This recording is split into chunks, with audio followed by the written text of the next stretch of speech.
Nakba Day, May 15th in Bay Ridge. Be there. We're gonna be there all day. And follow our organizations.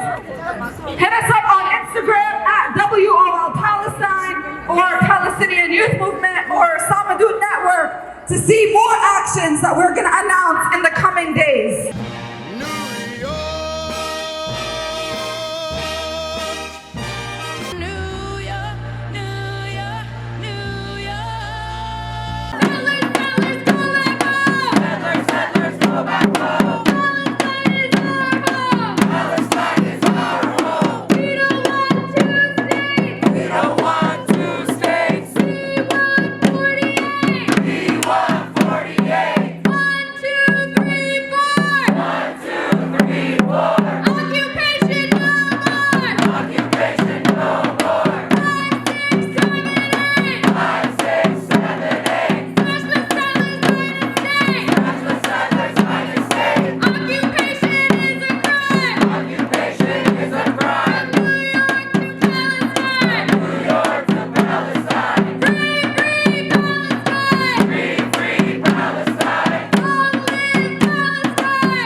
Assalamu alaikum.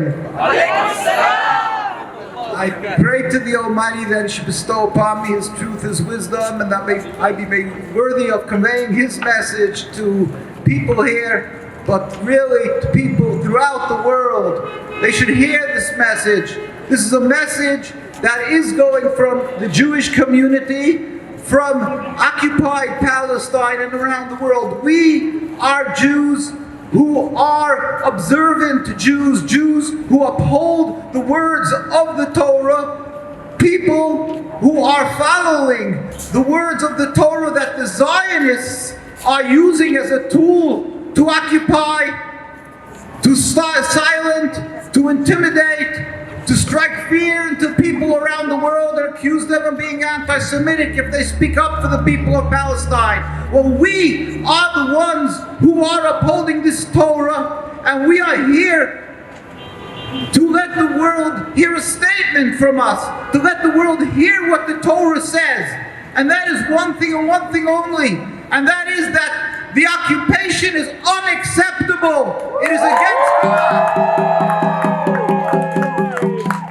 Just as you all know and have experienced what they do, how they attack this wonderful lady, Kiswani, how they're attacking all the other organizations, people who stand up for the suffering of the people of Palestine, and they immorally attack them as being anti-Semitic.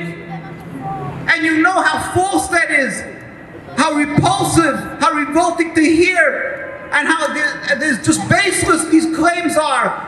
That is exactly the way they are using the symbols of Judaism. They're using our Torah, our religion. Now, for well over 100 years, the Zionists are using our religion to build and to solidify and sort of try to legitimize an occupation throughout Palestine.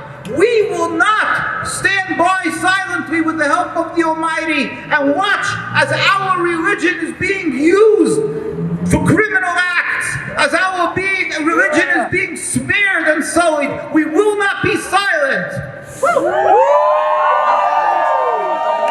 Judaism is a religion to be subservient to God. It is a religion of 3,000 years. This Zion people who were estranged, detached, and actually hated the religion.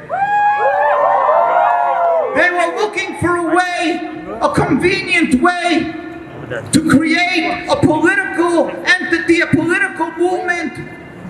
And then somehow this is selfish, flawed movement, they decided to take its place in Palestine. They were actually looking for other practical places like Uganda, like in Patagonia, but they picked Palestine because that looked really promising, because they were able to take the Torah and wave it as a deed to the land and claim, oh, the Almighty gave us the land, totally ignoring the voice of all the rabbinical authorities who kept on saying loud and clear, this is unacceptable. 2,000 years ago, we were driven by the Almighty into exile, and we are expressly forbidden to return en masse. We are expressly forbidden to create even 1 inch, 1 centimeter of Jewish sovereignty. This is unacceptable in all shapes and forms, to kill, to steal. It's all unacceptable. It's not our Judaism. And then the fateful day of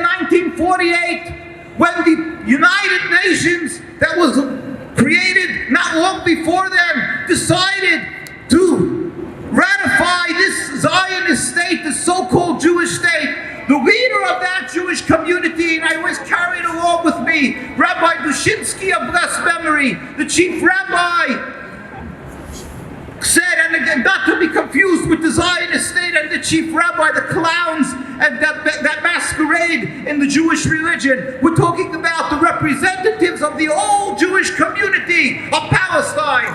And he stated, and it's the United Nations records, he said, we furthermore wish to express our definite opposition to a Jewish state in any part of Palestine. This was a declaration before the United Nations in July 16, 1947. That voice was never silenced. That voice continues till today. My Jewish brothers and sisters stand in the streets of Al-Quds and demonstrate and cry, pray, fast to God, and constantly look for ways and opportunities to be able to end this occupation. We believe that there's an Almighty and that He rules the world and He's full of compassion, and that this occupation will end, just as Pharaoh had to end the subjugation of the Jewish people in Egypt. That ended, and the Roman Empire ended, and the Greek Empire ended. This will end. You should know this will end. We don't know when. We're not prophets. We don't know how. We only know that we as people who are created by God have the obligation to stand up and speak up and cry and pray to the God, and to also to the leaders of the world, to speak to our political leaders and plead with them that they should stop ignoring the people, the innocent people, the people of Palestine. They should stop ignoring what is right and what is humane. They should stop attacking and accusing the victims of being villains and justifying the villains as victims. This is unacceptable, and it's nothing to do with a Jewish religion. They should respect their Jewish distinguished rabbis, scholars, and communities that is right in the center of the United States. They should hear these multitudes and hundreds of thousands of Jews who have been following the religion and giving their life for the Jewish religion. Just recently in the Holocaust, how many of my brothers and sisters, our parents and grandparents, became our communities from people that died because of their religion, and we are totally ignored and not respected. We are not heard, although we speak up and we state that occupying Palestine is a simple crime. It's nothing else but a crime. It's stealing, it's killing. There is no way to justify this. Our religion is quite clear. It's not ambiguous. There's no question, and the very religions around the world are clear in their condemning the occupation. So why are our political leaders around the world ignoring us, It's simply unacceptable, and we cannot be silent. And we plead for all of you, never be caught into that web, into that Zionist ploy of calling people who speak up for Palestine anti-Semitic. This is unacceptable.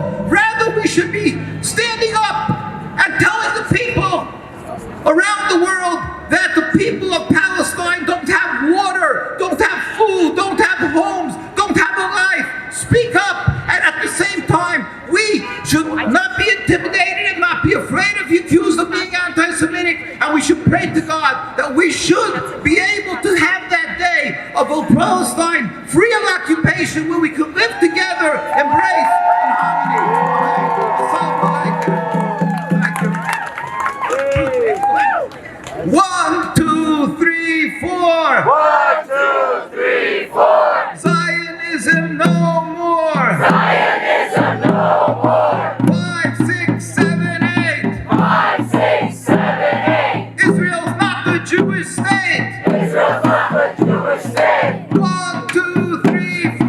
1, 2, 3, 4. Israel no more. Israel no more. 5, 6, 7, 8. 5, 6, 7, 8. End the killing and the hate. And the killing and the hate. 1, 2, 3, 4. 1, 2, 3, 4.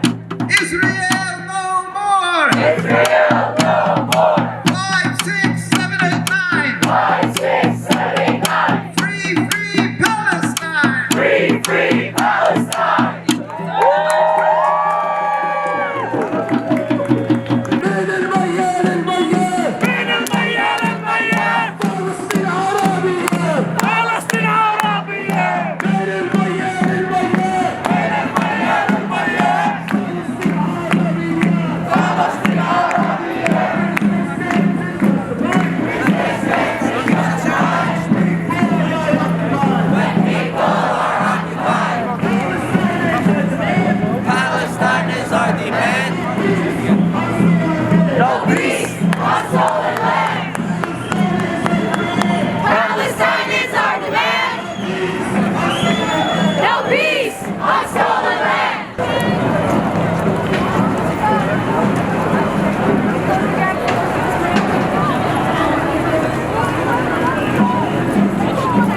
and send the solidarity to our people whenever they need it. Show them that we do not forget them, that we stand with them here in New York City, and we stand with them around the world.